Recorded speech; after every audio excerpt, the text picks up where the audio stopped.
And now for something completely different. On your knees. Foot off. They're feeling very stupid and very upset and annoyed with themselves. They were probably thinking about getting as far away from their point of origin as possible, and it may of course reflect how tired and disorientated they were, that they made a wrong judgment. They could have also of course got away with it. Glasses. But it didn't work, did it? And they're now probably frightened and wondering what lies ahead of them.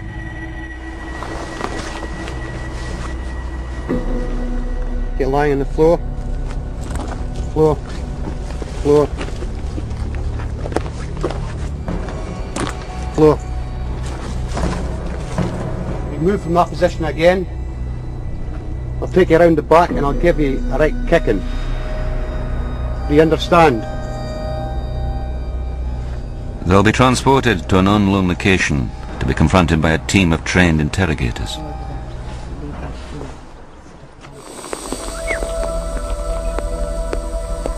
The teams have to get details of their next RV point from a friendly agent, also played by the versatile Sergeant Eddie Stone. So Eddie, how long was your escape and evasion? The combat survival lasts a month, but you're a month, yeah. But you're actually on the run, doing what the volunteers are doing now for a week. And you're just giving RV point to RV point to RV point for a week? Yes, yeah. You normally don't open the RV till night, and then the RV's only open for an hour, so if you miss that RV, then you have to try and make your way on and try and pick up somebody else and hit another one. Do you think your feet will hold up then, Nick? Yeah. I think if we were going to give up because of our feet, we would have given up like 2 days ago. Yeah. Last couple of days my feet have been just totally minging, so... Just saw... Is there a blister on them? Yeah. Blister there. There's a big blister on the little toe and one on the big toe. Unfortunately it's just going to get worse. Hey? What can you do? Laugh. Not in front of the staff though, so it pisses them off. I don't sing songs. One group's been captured, another one has been spotted, but as yet they haven't been found. The mist is coming down, it's getting colder and it will be quite dark soon. The first team to arrive are 4 hours late. They are led by front-runner Carl Webster, who finished first in both of the previous exercises. Keep it quiet.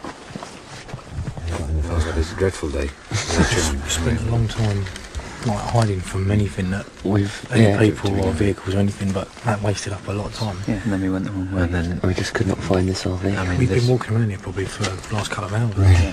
Yeah. How's the map reading again? Because that map is rubbish. Well, the map is so bad. I think we did pretty well up to finding this. We've been in the right area for a long time. Cool. Listen, you better get going. Thank you very much. Go for it, guys. Best of luck. The aim of the exercise is to evade their captors, but the other teams will be penalised if they don't find the RV. I think for their safety, and we'll turn the lights on, you know. We wouldn't actually do that in the real selection, but because of their navigation abilities, just to give them a chance that they can spot where we are, and hopefully come up towards us, you know. The teams have now been on the run for 8 hours, but the search and rescue dogs have picked up a fresh scent. Welcome to Hotel SAS. It's pissing the rain out there, but we've got quite a bit of comfort, so hopefully the night will fly in. Okay, see you in the morning.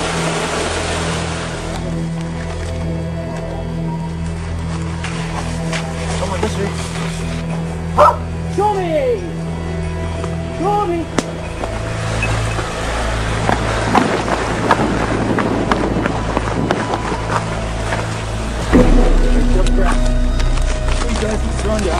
Face down.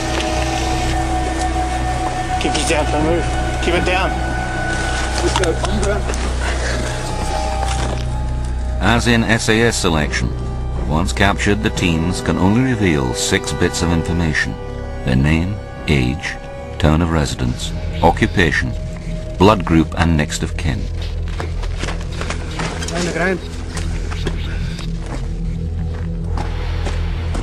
On your knees. Not use all. Stay where you down.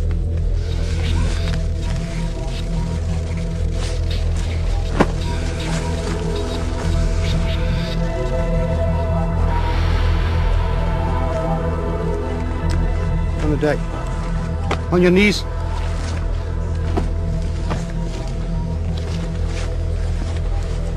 Being hooded is a very frightening experience, no question at all about that, particularly when the hood is wet and cold and they're already in a high state of arousal and feeling guilty about being caught. It is a frightening experience. All of you on your knees. Empty the contents of your pocket, put it down in front of you. For the first few minutes, certainly, they will be shitting themselves because that's a basic physiological response. But I would expect that very quickly they would begin to pick up the vibes that allow them to manage the situation and regain control. What's this? What's in this tin? Can't answer that, sir. You can't answer it. Can you read?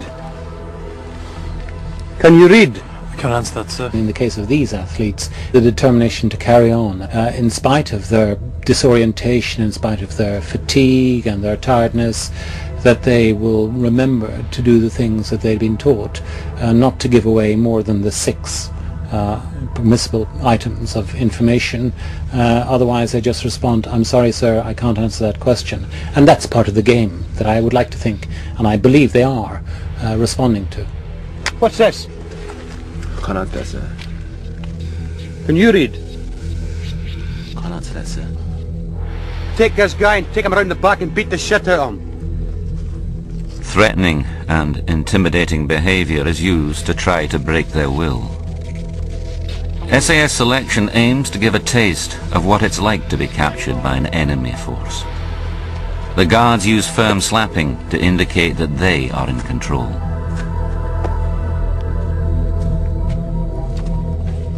What we're trying to do is to instill in them a sense of loss of time and space, disorientation. Of course, what they will, as prisoners, be doing is try to retain a sense of control for themselves. So in a sense, that's what the battle is, the battle between the guards controlling them and them retaining control of themselves. Put your hand on the man in front shoulder. Follow me, all of you. Keep your hand on the shoulder in front of the man. They will now be taken to join Team 3 at the interrogation unit.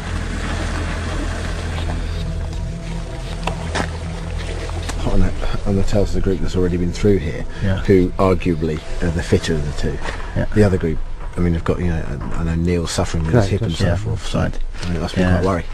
It is a worry. I mean, it's a real worry. Nothing can really operate in this. You can't find them with dogs really in this because the rain's sort of killing any scent. I say we get everybody out there. Unfortunately, if they don't find shelter, they're going to get very cold, very wet, and their body temperature's going to drop. And hypothermia is a real killer. But with the search and rescue teams in the valley, it's not long until there is news.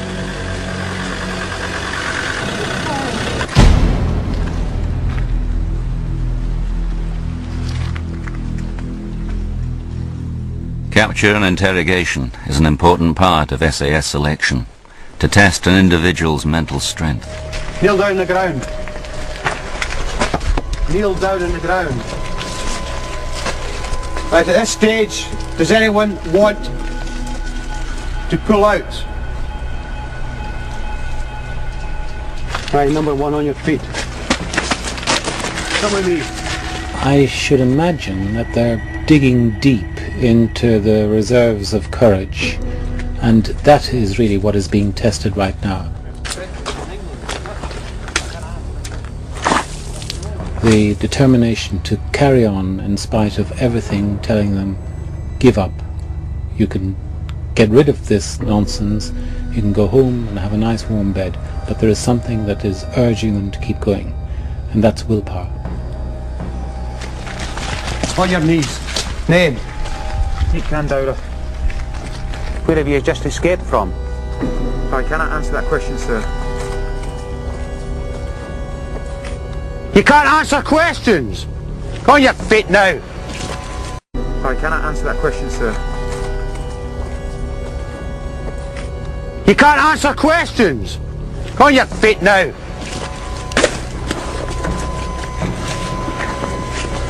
Keep your mouth shut. Sit there. So, after 15 hours on the run, 12 of our 16 volunteers have now been captured, leaving 4 unaccounted for. The rest now face interrogation and intimidation. Exercise or not, it's not going to be pretty. I'll see you shortly.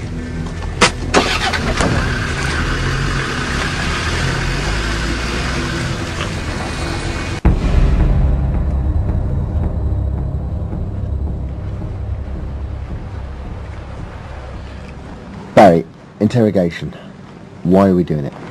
For the SAS soldier, it's basically being able to withhold information that he has about his patrol and the other members of the patrol, so that they don't get caught.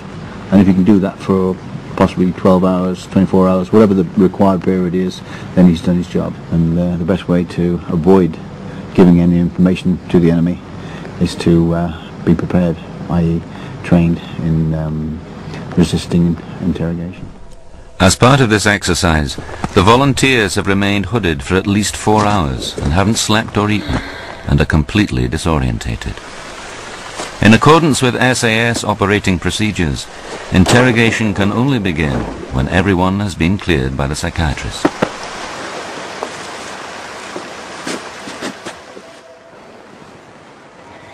I'm a safety feature. When they come in, they'd been primed earlier in the week that at some stage or other they might well see me, and that I would use the following expression: look at me again. I am a doctor. I may not be misrepresented. Do you understand that? What is your name? Anna. Anna what? Cormac. What is your name? Dave. Dave what? Bell. Do you understand that at any time you can ask to withdraw by raising your hand? The next time you see me, the exercise will be over for you. Do you understand? Good!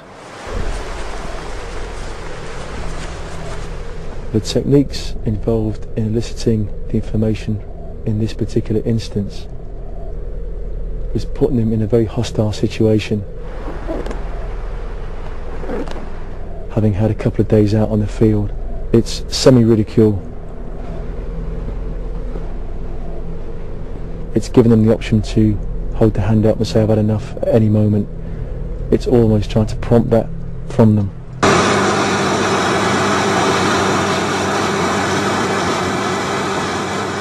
When they put you in the holding area, that's where you go against the wall in the stress position. That's where you sort of on your fingertips against the wall in your back. They usually do it in silence, except for this noise playing, and it's white sound. It's difficult. That period against the wall, that long, boring, with this noise racking in your head all the time, that's a real breaker. What is going through their head when they're in the holding position with the white noise going on, and then the stress positions, of course that varies from person to person. I did a 12-hour stint against the wall once, and it drove me nuts. Our team's role in this as interrogators is effectively to elicit information. It's not designed to be pleasant. Look at me. Can you see me? Yeah. Good man. Do you know you're a very handsome man? I know that. Good lad. Nick, you're fucking shaking like a leaf, mate. You haven't got a fucking memory, mate. It's shit state. I cannot answer that question, sir. We need you to answer that question. We need you to answer the question. I cannot. We fucking need you to answer the fucking question! And the wagon that stopped, you think, great, I've got a lift, and it happens to be one of our Land Rovers. How did that make you feel? Can't answer that question. Well, you must have felt pretty stupid. Next to Kim. Jackie Hill. CK or QU? Jackie Hill. Firefighter? Can't answer that question, sir. Get paid loads of dosh for sitting around doing fuck all day, innit? Jackie Hill.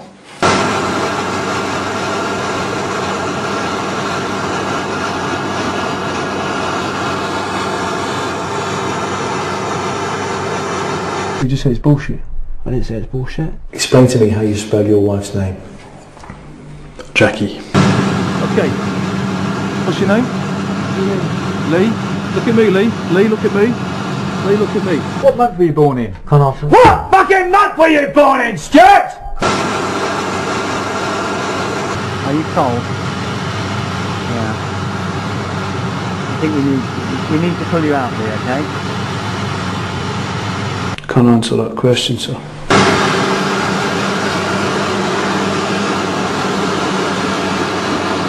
I can't answer that question, sir. Do you understand that? Can't answer that question. You just nodded, so I'll take that as a yes. It's a trick question. It's not a trick question. How do I know? Look, a trick question is how many people in your patrol when you got rumbled? No, but this is a more difficult trick question. It's not a more difficult trick question. What is difficult? You get frustrated, aren't you? Not flummoxed. You get a bit pissed off now. What do you call it a day? No, what do you call it a day? I feel fine. What training have you done in the build-up to this? Have you put a fucking whole shitload of effort into this to make it happen? Is that why you feel as strong as you do? I'm just fit anyway. What do you do in terms of your fitness? You fit as us lot? Are you SAS? I don't need to answer that question. Well, I don't know who you lot are then. Well, I like to think I'm fairly fit. Well, I don't know if I'm fit. Have you run a marathon fit? Have you run a marathon? No. Have you run a half marathon? No. I'm not a runner. What do you do? Climber. You're a climber? Yeah. So what degree of climbing do you do? Rock climbing, mountains, anything. Of course you're the mountain leader, aren't you? Yeah. What, out at Sheffield? Yeah. Do you go indoors or mainly outdoors? Mainly outdoors, but indoors also. Where's that main place in Birmingham? Oh, I'm not going to say. I can't tell you that anymore.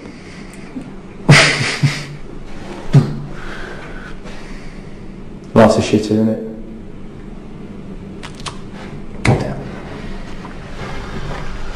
Well done. End of exercise for you. Thank you. This way, mate. Well done. Index.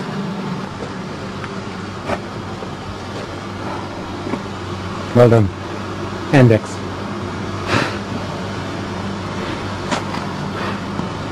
Free by, fall down. Okay. A few deep breaths. Put it there. How do you feel? Relieved? You're out of it. Alright? What, I think I'm binned? No? Yeah.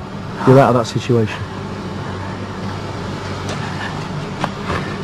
Have some slurp. When I took the hood off him and told him that the exercise was finished for him, and he was so overcome by emotion, he just had to turn around and have a weep.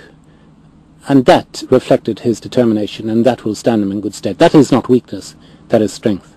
If I'd have seen this on television myself, and I've not been a participant, I'd think, oh, it's all acting, it's not real, it's, it's all set up, but it's not. The situation was genuine, and people were scared, they didn't know what was going to happen, they just felt like quitting, they'd spill their secrets. It's just totally, it's real. Okay, get fell into your two ranks. Take your bergens with you. Get a move on, come on.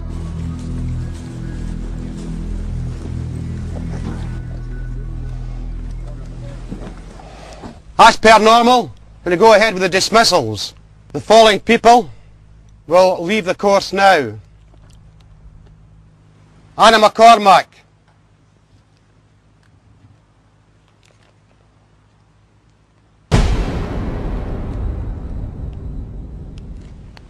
Next person dismissed, Matt Dickinson. I want to contest that decision, sir. Matt Dickinson, get on the wagon, get out of here. Now.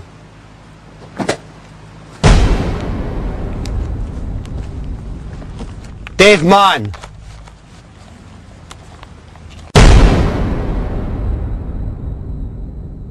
Fourth person, Lee Rank.